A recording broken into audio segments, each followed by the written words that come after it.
Assalamualaikum warahmatullahi wabarakatuh. Alhamdulillah nahmaduhu wa nasta'inuhu wa nastaghfiruh wa na'udzu billahi min shururi anfusina wa min sayyi'ati a'malina.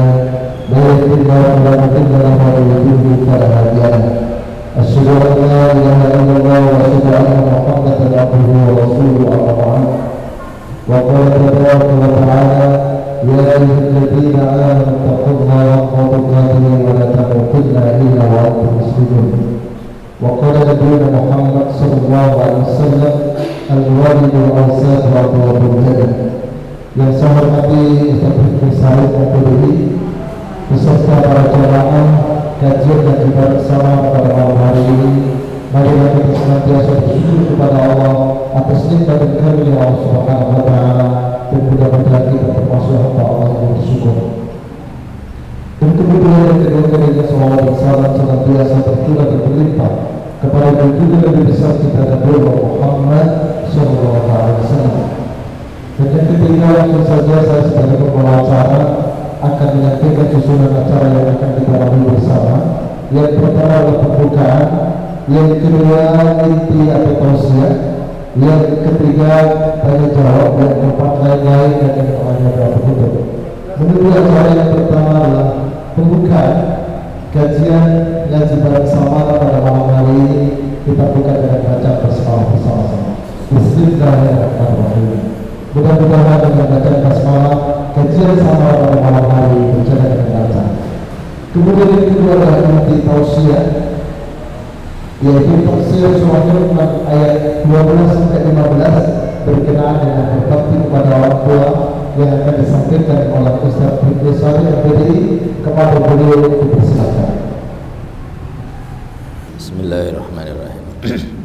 Assalamualaikum warahmatullahi wabarakatuh.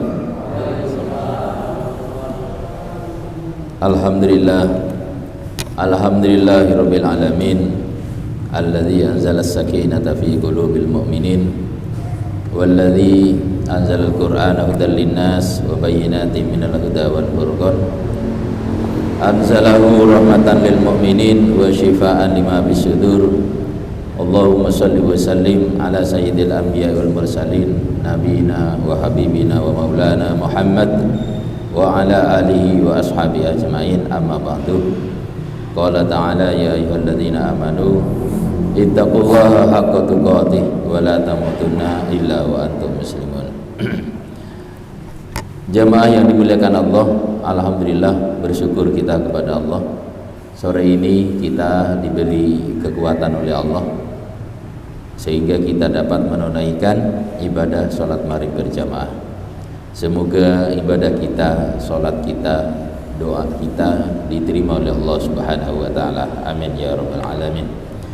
Salawat dan salam semoga selalu tercurah kepada Nabiullah Muhammad sallallahu alaihi wasallam, bagi keluarganya, para sahabat dan pengikutnya.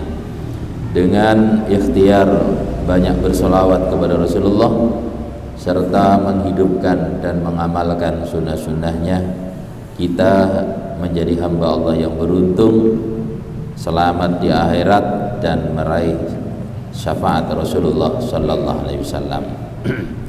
Jamaah yang dimuliakan Allah Subhanahu wa taala, sore ini kita akan mentadabburi beberapa ayat daripada Al-Qur'anul Karim, yaitu surah Al-Luqman, insyaallah dari ayat yang ke-12 sampai dengan ayat yang ke-15. Qala ta'ala a'udzu billahi minasyaitonir rajim. Wa laqad atayna Luqmanal hikmata an ishkur lillah wa man yashkur fa innama yashkuru li nafsihi wa man kafara fa innallaha ghaniyyun hamid. Ini Luqman ini sangat istimewa, bukan nabi, bukan rasul, tetapi disebut oleh Allah Subhanahu wa taala namanya di dalam Al-Qur'an. Nah, siapakah Luqman ini? para ulama salaf itu berbeda pendapat. Terjadi perbedaan pendapat di kalangan ulama salaf tentang siapa Luqman yang dimaksud oleh Allah dalam Quran ini. Ya, ada yang mengatakan Luqman itu adalah seorang nabi, tapi juga ada yang mengatakan Luqman itu bukan seorang nabi, tapi hanyalah seorang hamba yang soleh. Kemudian mayoritas ulama lebih sependapat dengan pendapat yang kedua, bahwa Luqman adalah bukan seorang nabi, tapi seorang hamba yang soleh. Ya. Didasarkan kepada perkataan seorang sahabat dalam asarnya Abdullah ibnu Abbas. Abdullah bin Abbas berkata, kana Luqmanu abdan habasyian najjaran. Jadi kata Abdullah bin Abbas bahwa Luqman ini adalah seorang hamba sahaya, ya, seorang budak dari bangsa Habsyi, dan profesi dan pekerjaan hariannya adalah tukang kayu. Nah, itu. Bahkan kata Sa'id bin Musayyab, Luqman itu adalah profilnya itu min Saudan, adalah dari Sudan. Ya, ini kata Sa'id bin Musayyab. Bahkan Ibnu Jarir itu detail mendeskripsi, menggambarkan, ya,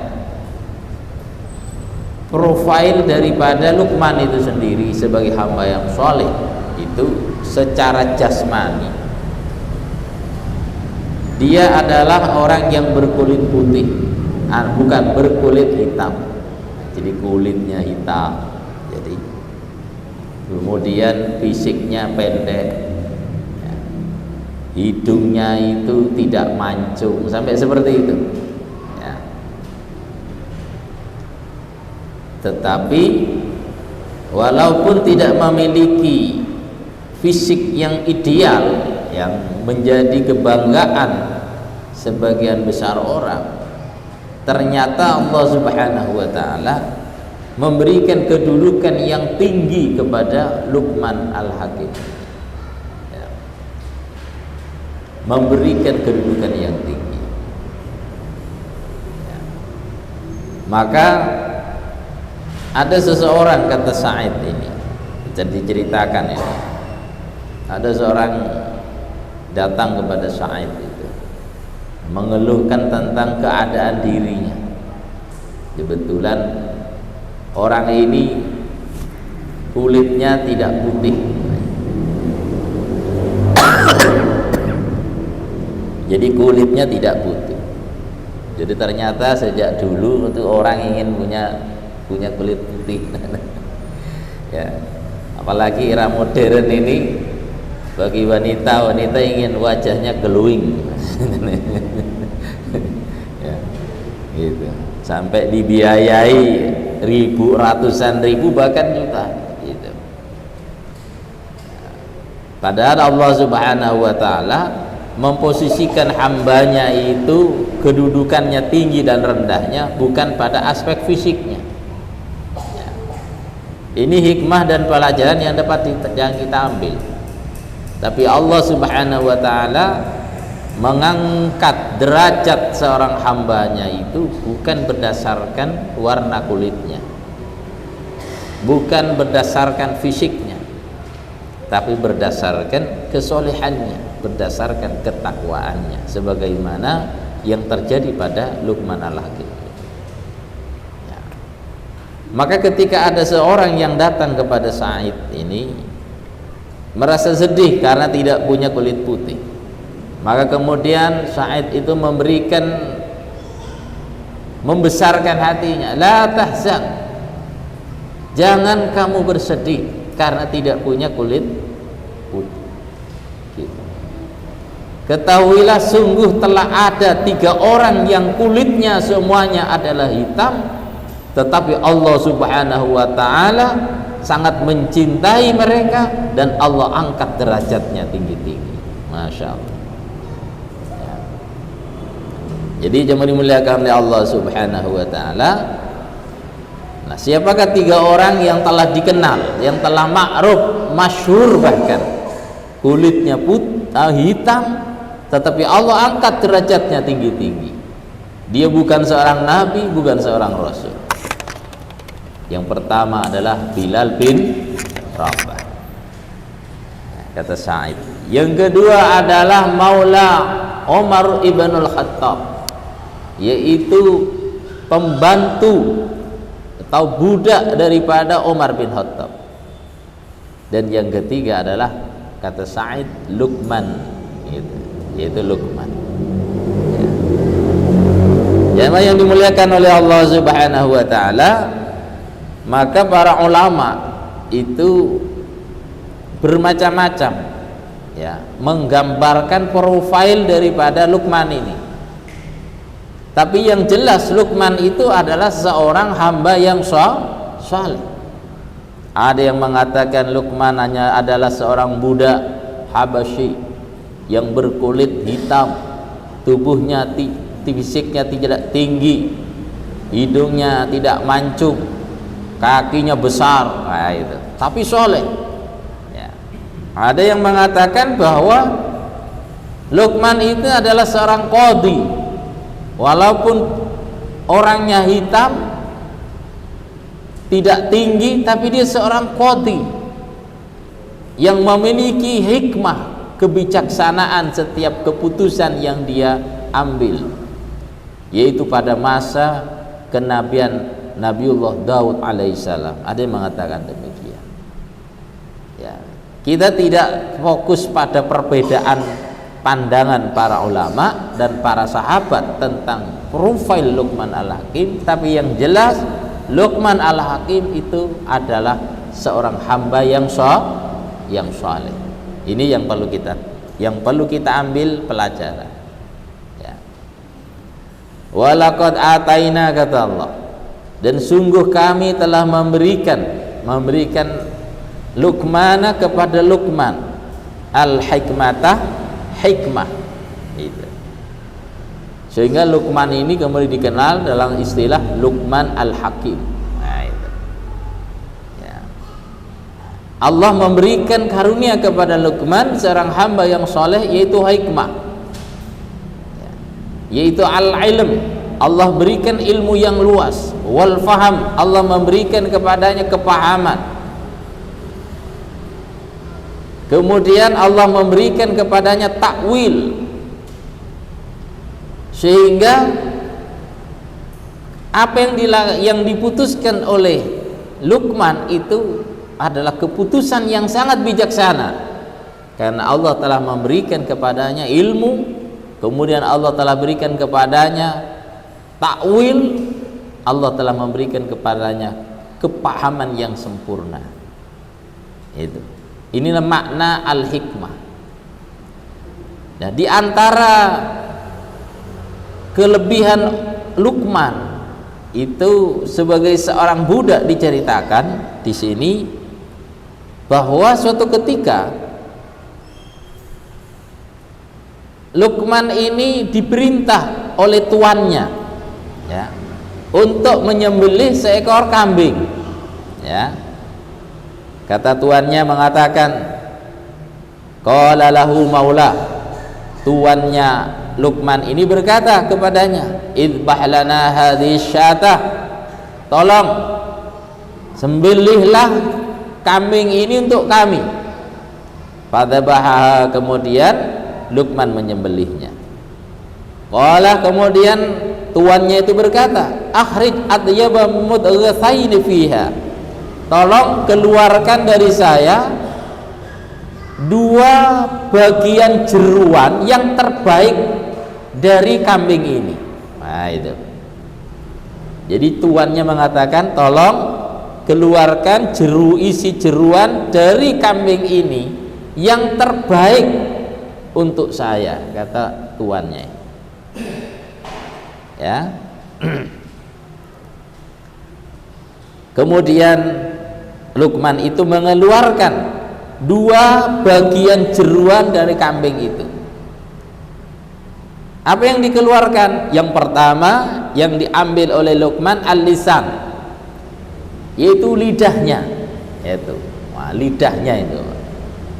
Ya. Makanya kalau mampir ke warung pecel itu ada apa namanya? Lidah. Gitu. Yang kedua adalah hatinya. Wah, itu.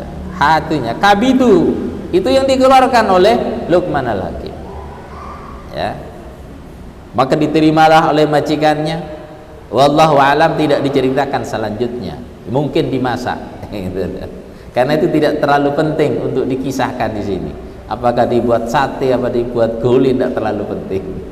Tapi yang jelas kemudian Luqman mengambil bagian jeruan, maksudnya bagian yang ada di dalam apa namanya badan kambing ini 2, lidah dan hatinya. Ya. Kemudian setelah beberapa waktu berjalan, setelah beberapa saat, summa makatha masya Allah, kemudian setelah beberapa waktu kemudian tuannya ini berkata lagi kepada Luqman, idbah lana syatan, tolong sembelihkan bagi saya lagi 1 ekor kambing. Pada bahasa, maka kemudian Luqman menyembelih kambing yang kedua ini. Ya. Faqala, kemudian tuannya berkata, akhrij ahbatha mudghataini fiha, tolong keluarkan, ambilkan buat saya 2 bagian jeruan yang ada di dalam kambing itu yang paling jelek, yang paling buruk. Fa akhrujal lisana wal qalb.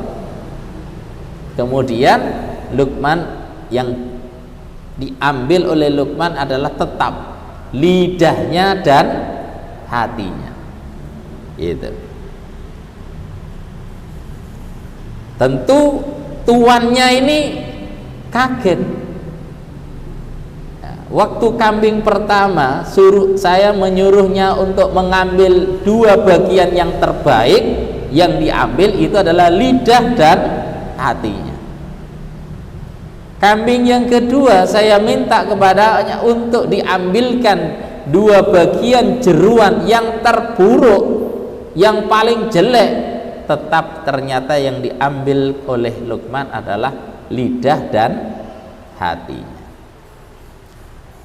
Qala lahu maula, akhirnya tuannya itu berkata kepadanya, amartuka an tahrja atyab mudghataini fiha fa akhrajtahuma wa amartuka an tahrja akhbasa mudghatain fiha fa akhrajtahuma. Wa Luqman, tadi aku perintahkan kamu untuk mengeluarkan 2 bagian jeruan yang terbaik, yang kamu keluarkan dia dua itu, yaitu apa? Lidah dan hati. Aku perintahkan engkau untuk mengambil 2 bagian jeruan kambing yang kedua, yang paling buruk, yang paling jelek. Loh, kamu kok ternyata tetap mengambil 2 itu, lidah dan hati. Qala Luqman, maka kemudian Luqman itu berkata, nah inilah tingginya ilmu Luqman, inilah tingginya hikmah yang dimiliki ini Luqman, ya, yang tidak dijangkau oleh majikannya. Sehingga Luqman kemudian berkata, qala Luqman, innahu laisa min syai'in atyabu minhuma idza taba.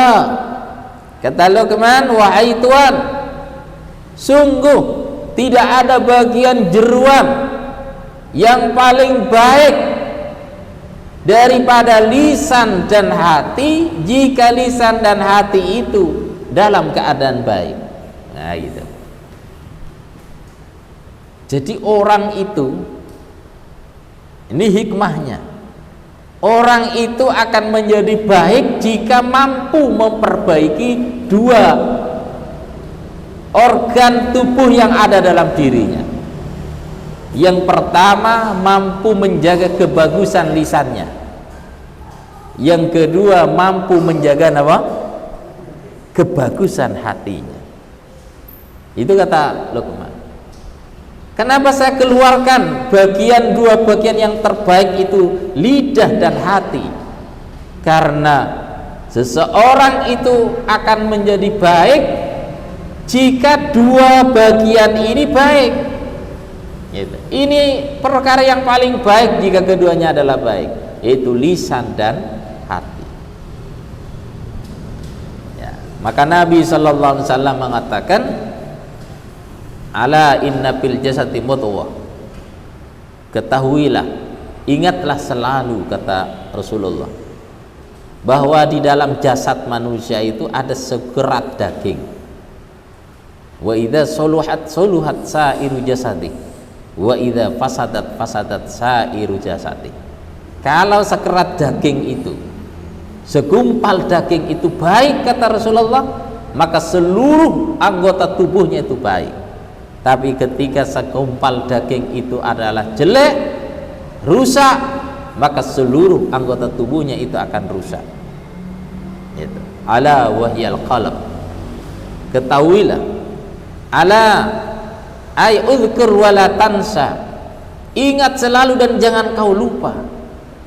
Sekerat daging yang dimaksud itu adalah al-qalb, hati itu. Ya. Jadi kalau ada orang rusak perilakunya, rusak perbuatannya, rusak sikapnya, rusak akhlaknya, itu menunjukkan rusaknya apa? Hatinya. Itu.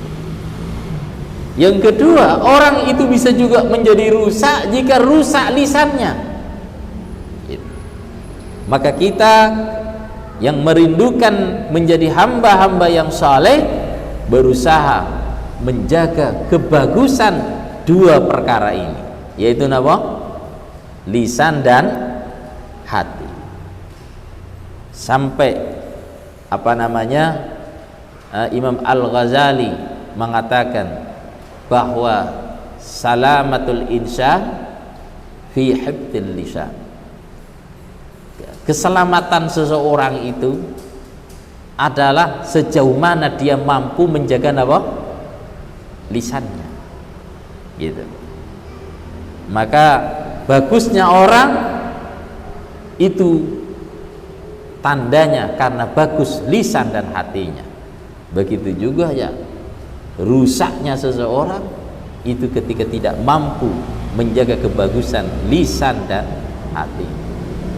Maka wajar kemudian ketika Luqman itu memberikan nasihat, sedang memberikan tausiah di depan kaumnya, kemudian ada teman kecilnya menemui Luqman, ya Luqman,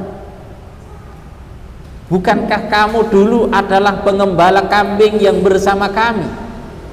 Maksudnya waktu kecil. Ya. Qala Luqman, na'am, iya. Bagaimana kok bisa saat ini orang-orang memuliakanmu? Apa yang ada pada diri kamu sehingga mereka itu memuliakanmu, wahai Luqman? Qala Luqman itu kemudian berkata, saya tidak berkata dan berucap kecuali saya berucap selalu dengan dalam keadaan jujur dan baik. Itu kata Luqman. Jadi kata Luqman, yang membuat saya dihargai, dihormati itu adalah karena saya, kata Luqman, itu kalau berkata selalu jujur. Nah itu Pak. Jadi Luqman selalu berusaha menjaga kebagusan lisannya. Itu. Jadi cuma dimuliakan oleh Allah SWT, Kemudian kata Luqman yang kedua, kenapa saya itu kok dihargai, dihormati, ya, mereka percaya dengan saya? Karena saya tidak pernah ikut campur urusan orang lain yang bukan menjadi urusanku. Ya. Artinya apa? Luqman itu mampu menjaga hatinya itu, Pak, untuk tidak memikirkan nikmat Allah yang ada pada orang selain dirinya. Gitu. Itu yang dimiliki, sikap hidup yang dijalan oleh Luqman, yang patut kita tiru. Gitu. Jadi Luqman selalu menjaga hatinya, itu tidak memikirkan apalagi melibatkan diri dalam urusan nikmat yang ada pada saudaranya.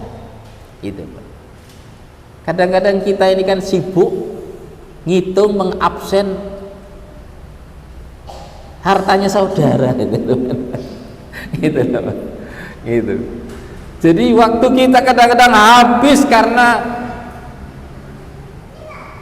senang ngabsen, senang menghitung-hitung nikmat Allah yang Allah berikan kepada saudara, gitu. Sehingga akhirnya kemudian muncul penyakit di dalam hatinya yang namanya al-hasad, iri dan dengki. Nah, dua perkara inilah yang selalu dijaga oleh Luqman. Ya. Inilah yang kemudian Luqman itu menjadi hamba yang saleh, yang kemudian Allah berikan derajat yang tinggi. Nah, jadi jemaah dimuliakan oleh Allah Subhanahu wa taala, maka pelajaran yang dapat kita ambil dari profil seorang Luqman yang Allah abadikan dalam Quran adalah kita contoh pribadi beliau Luqman Al-Hakim. Ya. Kalau akidahnya sudah tentu, sudah pasti, karena nasihat berikutnya adalah kepada anak-anaknya adalah memberikan perhatian pertama dan utama kepada generasi anak-anaknya tentang tauhid, tentang akidah. Tapi akhlak yang dimiliki oleh Luqman tadi, Pak, mampu menjaga kebagusan lisannya, tidak pernah berdusta, tidak pernah berbohong, tidak pernah memberikan janji-janji palsu. Kemudian hatinya terjaga, itu. Jangan akan melibatkan diri dalam urusan nikmat saudaranya, memikirkan nikmat saudaranya tidak. Itu. Kita ini kan kadang-kadang stres gara-gara bukan memikirkan nikmat Allah yang Allah telah anugerahkan kepada dirinya. Kadang-kadang orang itu stres gara-gara waktunya habis memikirkan, mengabsen, menghitung-hitung nikmat Allah yang ada pada orang lain, gitu. Dan itu tidak akan menguntungkan. Inilah yang contoh sehingga Luqman diangkat derajatnya oleh Allah Subhanahu wa taala. Dan sungguh kami telah memberikan kepada Luqman, kata Allah, al-hikmah, yaitu kepahaman, ilmu dan takwil. Kemudian Allah perintahkan kepada Luqman, anishkur lillah, hendaknya engkau wahai Luqman bersyukur kepada Allah. Nah, ini juga ketika Allah telah memberikan hikmah kepada Luqman, Allah perintahkan kepada Luqman untuk bersyukur kepada Allah.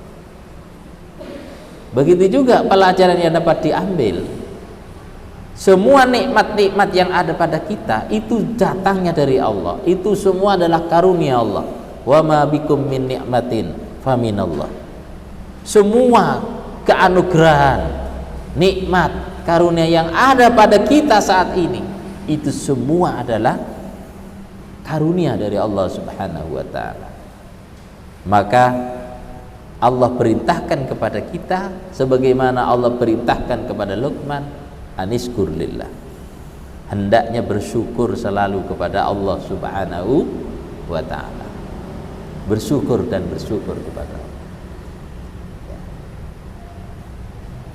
Jemaah yang dimuliakan oleh Allah Subhanahu wa ta'ala, nah bersyukur itu pertama menyadari bahwa karunia yang ada itu adalah anugerah dari Allah.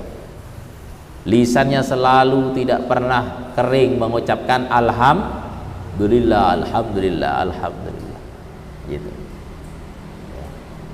Kemudian mendayagunakan karunia-karunia yang telah Allah berikan di jalan yang diridhai oleh Allah Subhanahu wa ta'ala. Itulah bersyukur maknanya, ya.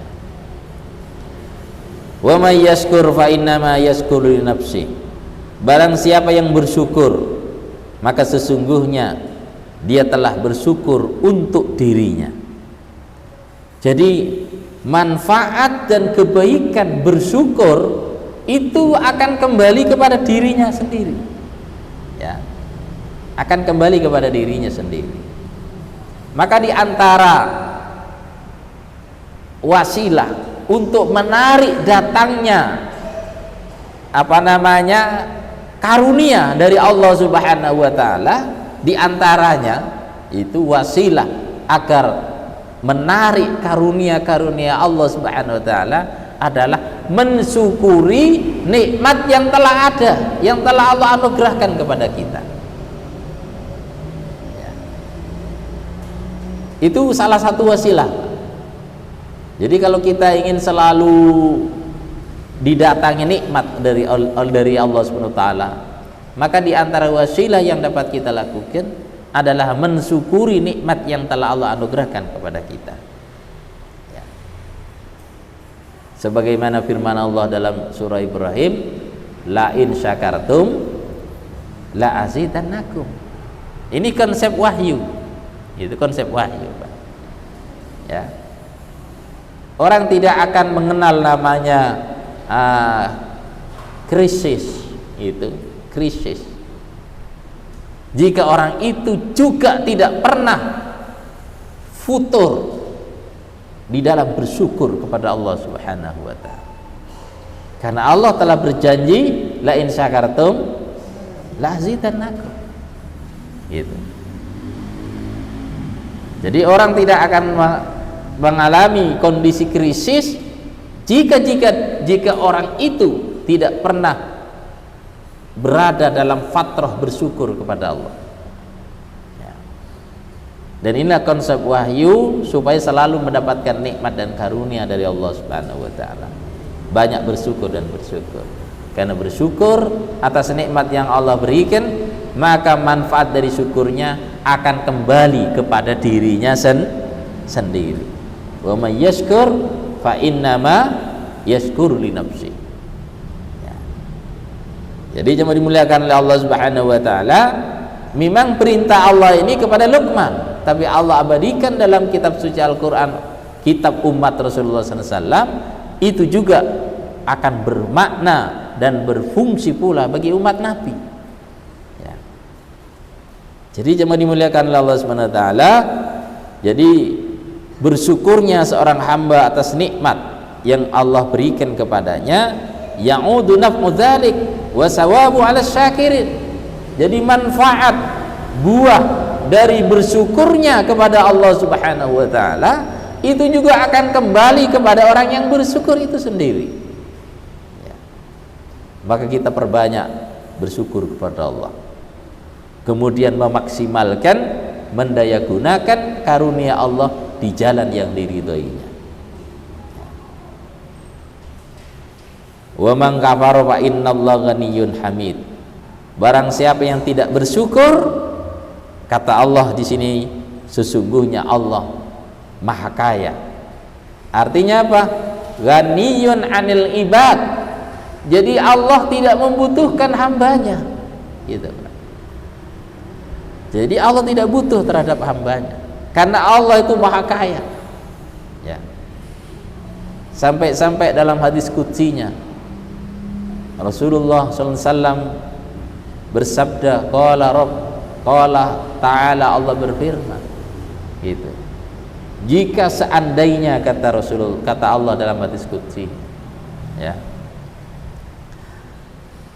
sejak manusia pertama sampai manusia yang terakhir, sejak jin pertama sampai jin yang terakhir, ala qalbi rajulin wa'idin, saat hatinya itu menjadi satu, ya, keadaannya menjadi satu, ya.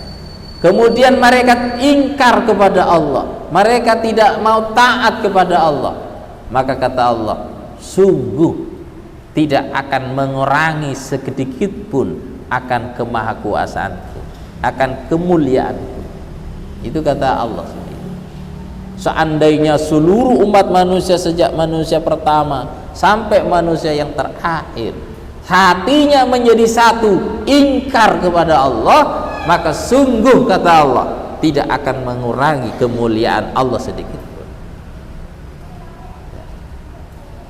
Begitu juga sebaliknya, jika manusia pertama sampai manusia yang terakhir hatinya satu, yaitu taat kepada Allah, bersyukur kepada Allah, maka kata Allah, sungguh taatnya itu, rasa syukurnya itu tidak akan menambah kekuasaanku sedikit pun.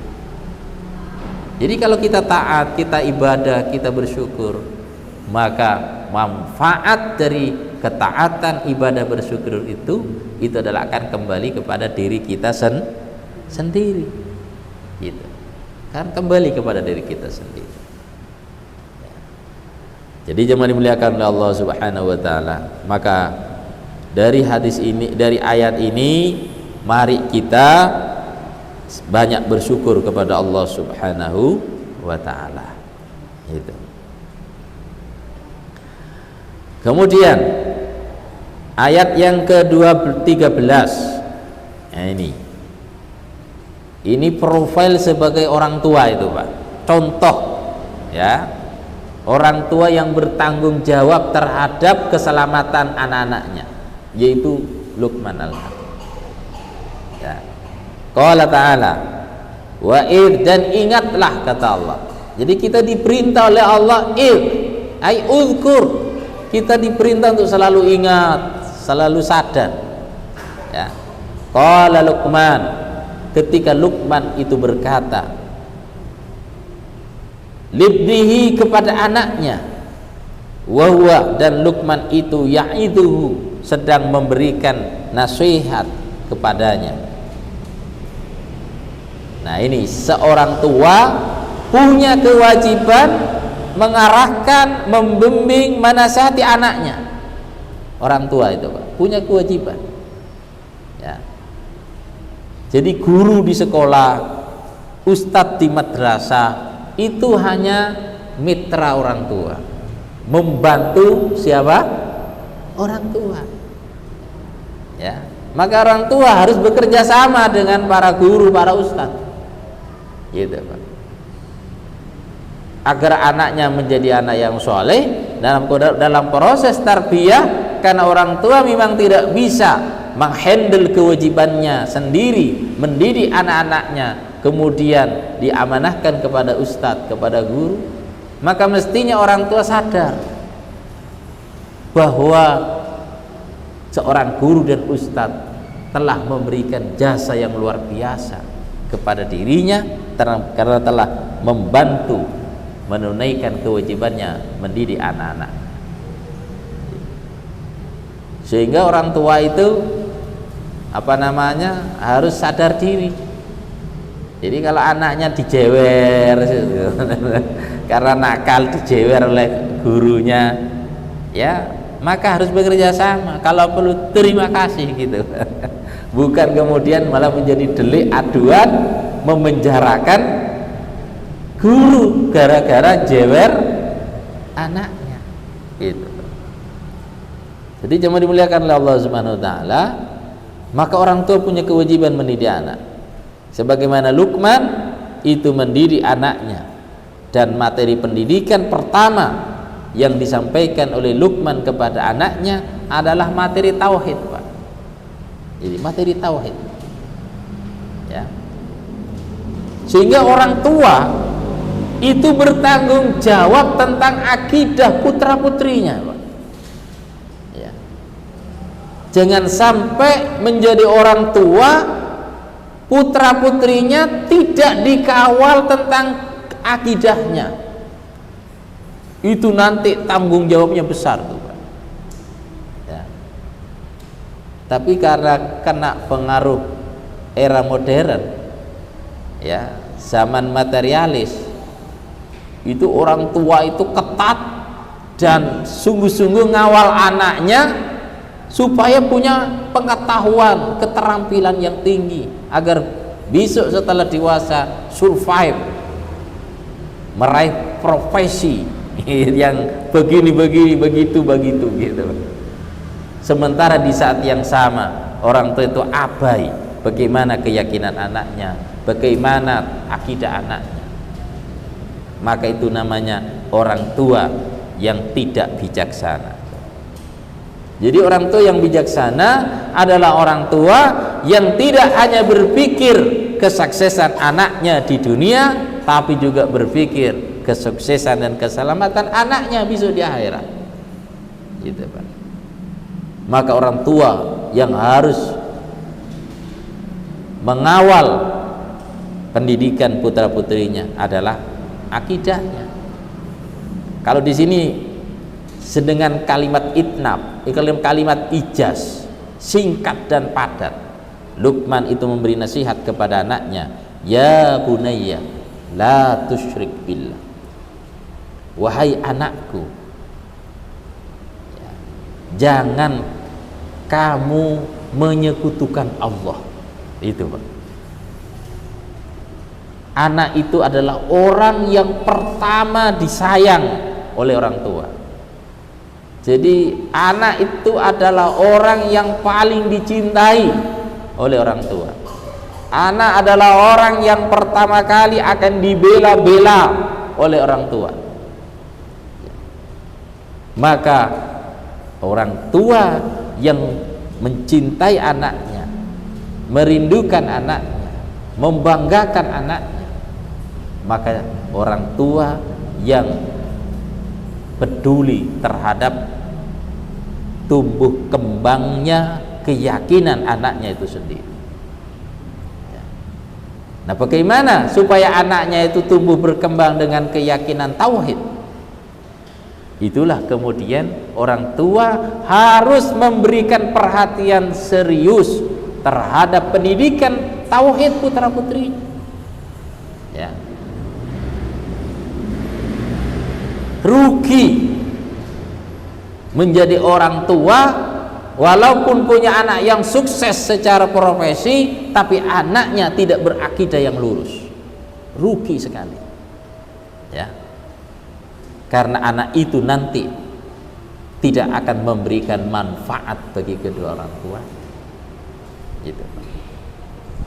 Maka penting bagi orang tua menyekolahkan anak itu tidak sekedar pendidikan tersebut terbukti sukses, meraih prestasi di bidang akademis semata, tetapi memastikan pendidikan itu selain mengantarkan peserta didiknya prestasi secara akademis, tapi juga sukses menanamkan keyakinan tauhid yang benar. Gitu. Jadi jemaah dimuliakan oleh Allah Subhanahu wa taala, karena ciri anak yang saleh itu adalah anak yang memiliki akidah yang lurus, tauhid yang kuat. Kok sudah isya Pak ya? Itu jamnya tidak cocok Pak ya? Oh, saya ukurannya itu tadi. Ya, jadi jemaah dimuliakan oleh Allah Subhanahu wa taala. Jadi pelajaran yang dapat kita ambil dari ayat ini, apa namanya, Luqman Al-Hakim sangat memberikan perhatian serius pertama dan utama terhadap tumbuh kembangnya akidah tauhid putranya. Maka orang tua kita harus mengambil contoh supaya menjadi orang tua yang sukses sebagaimana Luqman yang Allah abadikan dalam Quran, yaitu mengawal akidah putra-putrinya, yaitu memiliki akidah yang lurus gitu. Kemudian Allah menyatakan innasyirka la dzulmun azim. Ketahuilah sesungguhnya syirik itu adalah kezaliman yang sangat besar. Nah, kenapa syirik itu disebut zalim? Karena zalim itu makna menurut bahasa itu adalah menempatkan sesuatu bukan pada tepatnya. Wad'u syai' ghairu mahallihi. Orang syirik melakukan kesyirikan dikatakan zalim karena dia telah menempatkan keyakinan dirinya bukan pada tempatnya. Itu.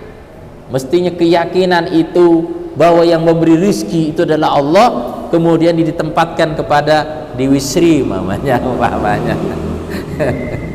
Ya. Mestinya keyakinan itu sumber keselamatan itu adalah Allah, Allahumma antas salam, kok kemudian ditempatkan kepada akiknya. Nah, itu namanya zalim, itu namanya, Pak. Itu namanya zalim. Mestinya menempatkan doa itu kepada Allah, tapi malah kemudian menempatkan doa itu kepada selain Allah. Itu namanya kezaliman yang sangat besar. Sehingga syirik, kata Allah, disebut sebuah kezaliman yang sangat besar. Jadi jemaah dimuliakan oleh Allah Subhanahu wa taala, ini nasihat Luqman kepada anaknya. Pertama, supaya lurus akidahnya, yaitu akidah tauhid dan tidak menyekutukan Allah Subhanahu wa taala. Kita sebagai orang tua ambil pelajaran supaya menjadi orang tua yang selamat. Ya. Baik, karena sudah waktu Isya, ya. Sementara demikian yang dapat kita kaji baru 2 ayat, ya. Mudah-mudahan nanti bisa disambung setelah adzan. Terima kasih. Kita simak lantuna panggilan adzan. Kurang lebihnya mohon maaf. Assalamualaikum warahmatullahi wabarakatuh.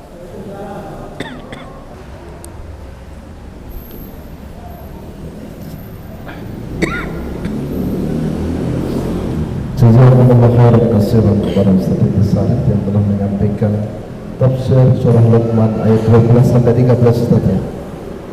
Sesi selanjutnya adalah sesi tanya jawab dari apa yang beliau sampaikan. Kepada jamaah yang mau bertanya kami persilakan. Oke, Pak Dokter.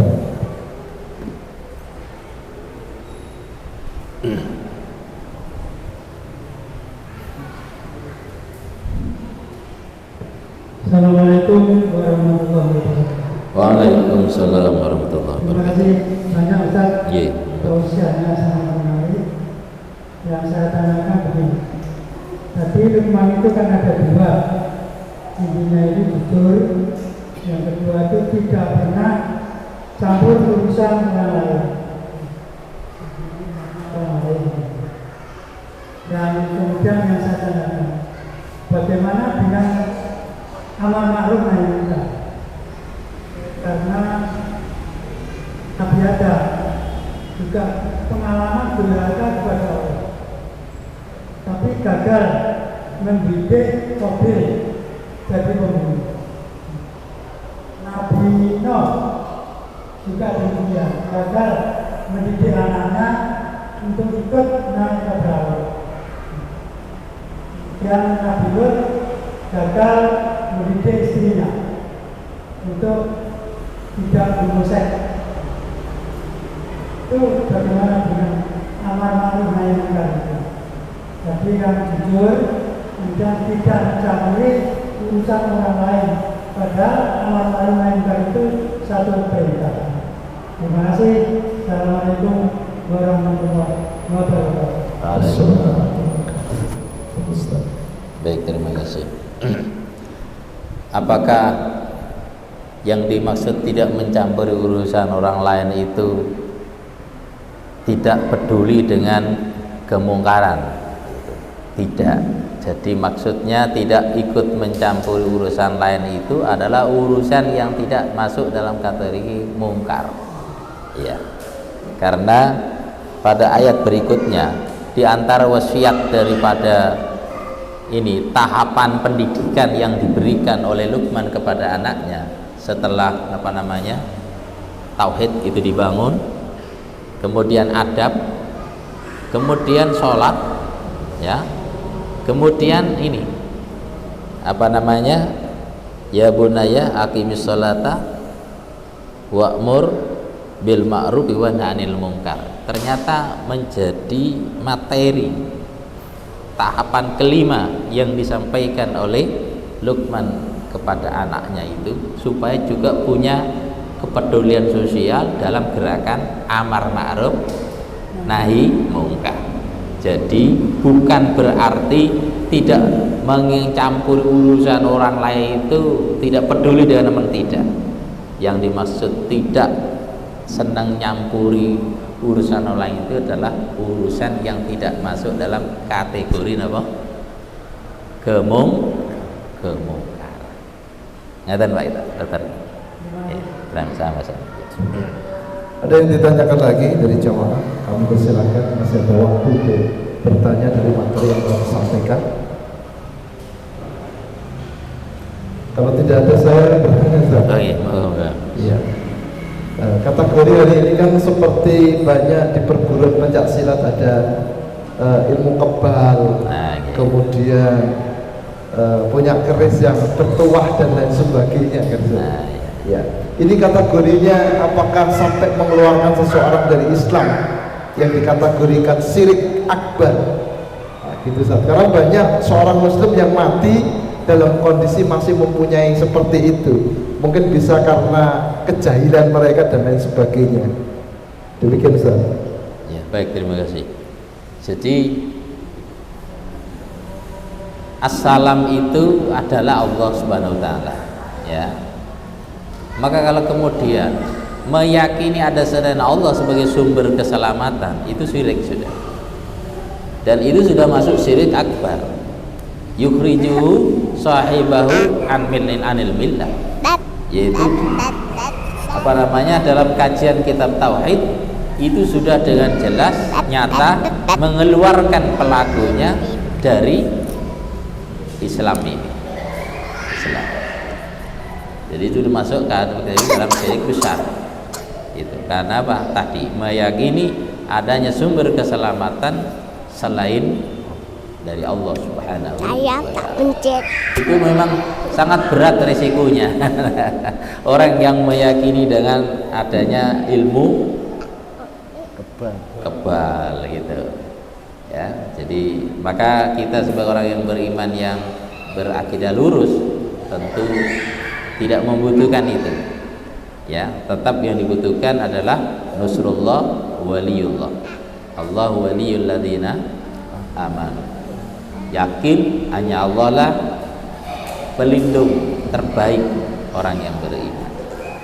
Itu. Karena orang yang punya kebal-kebal begitu itu karena hanya terbukti bisa dieksperimen itu di kelompoknya mereka sendiri gitu.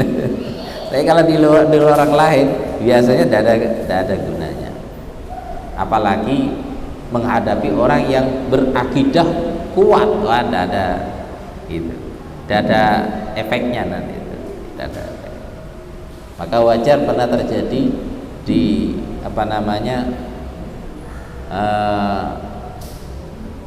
Jawa Barat itu dalam satu aksi, kemudian ada penonton yang siap untuk nyelurit orang tadi dengan perjanjian ini, karena orang ini adalah orang yang memang akidahnya lebih tinggi daripada kesyirikan orang yang pamer tadi, maka ditebas luka tenang. Gitu. Ya. Jadi maka itu adalah sebuah kesyirikan. Jadi kita harus menjauhi. Bagaimana kalau sudah kadung, Pak? Bagaimana kalau sudah kadung?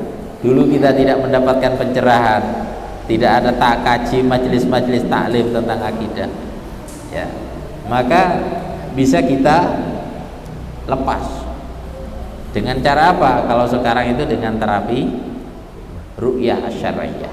Ru'yah asyariyah. Gitu. Kira-kira nggak ada. Demikian Bapak Ibu rahimakumullah kajian pada malam hari ini Samara bersama Ustaz Sahih. Mudah-mudahan Allah senantiasa memberikan keberkahan ilmu kepada kita semua, diberi pemahaman yang bisa melaksanakan apa yang beliau sampaikan, dan akhirnya saya sebagai pembawa acara minta maaf atas kesalahan yang terjadi, dan akhirnya kita tutup dengan bacaan hamdalah dan kafaratul majlis. Alhamdulillah rabbil alamin. Subhanakallahumma wa bihamdika asyhadu an la ilaha illa anta astaghfiruka wa atubu ilaik. Assalamualaikum warahmatullahi wabarakatuh.